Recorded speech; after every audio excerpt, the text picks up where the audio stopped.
Périscope, la culture à 360 degrés comme tous les matins avec vous Jean-Philippe Ballas. Bonjour Jean-Philippe. Bonjour Mathieu, bonjour à tous. Attention, ce matin on entre dans un univers parallèle, clairement. Une discipline venue de l'univers de la bande dessinée. Un premier combat officiel a lieu demain soir à Paris. Ça s'appelle le chess boxing. Chess, en anglais, ce sont les échecs. Oui. Boxing, bon, ça vous le savez, c'est la boxe. Jean-Philippe, ne me dites pas que c'est un mélange des deux.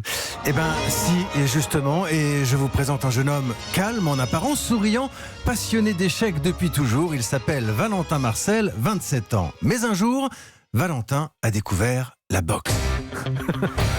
Oui, pardonnez-moi, c'est pavlovien. Chaque fois que je dis boxe, je mets Rocky et l'œil du tigre. Mais je laisse Valentin vous raconter la découverte de son nouveau sport fétiche. Un aller-retour donc entre l'échiquier et le protège-dents, le chess boxing. On dit souvent que le joueur d'échecs c'est le nerd, qui mange trop, qui est tout fin, avec les lunettes, qui a peur de se faire taper. J'ai jamais arrêté les échecs, j'ai toujours joué aux échecs et j'ai toujours été sportif. Mais là, j'ai vraiment trouvé le sport qui me satisfaisait vraiment. Rocky, pourquoi te cramponner à cette idée alors que tout le monde décrocherait? Parce que je suis un boxeur. J'ai ça dans la peau, Adrien. Vous, au départ, vous êtes un joueur d'échecs. La première fois que vous êtes entraîné à la boxe et vous avez pris des coups, J'avais envie de les rendre. Non, j'ai trouvé ça excitant. Ces coups-là, c'était les premiers coups que je ferais. Je me suis jamais battu de ma vie, vraiment. Ça m'a justement réveillé.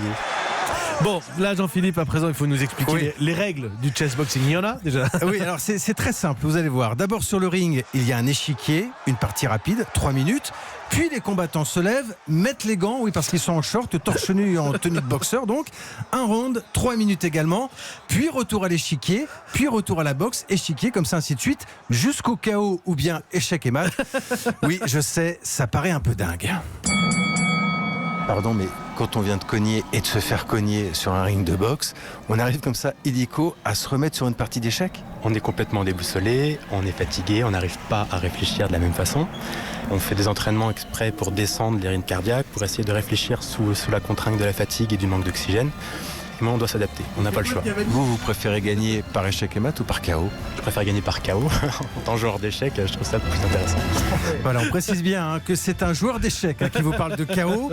Alors, d'où vient cette discipline? C'est une invention du grand dessinateur et réalisateur Enki Bilal. C'est Il vrai avait mis du chess boxing dans l'une de ses BD. Là, la discipline a débarqué dans le monde réel. On a même une fédération chez nous en France, avec un président.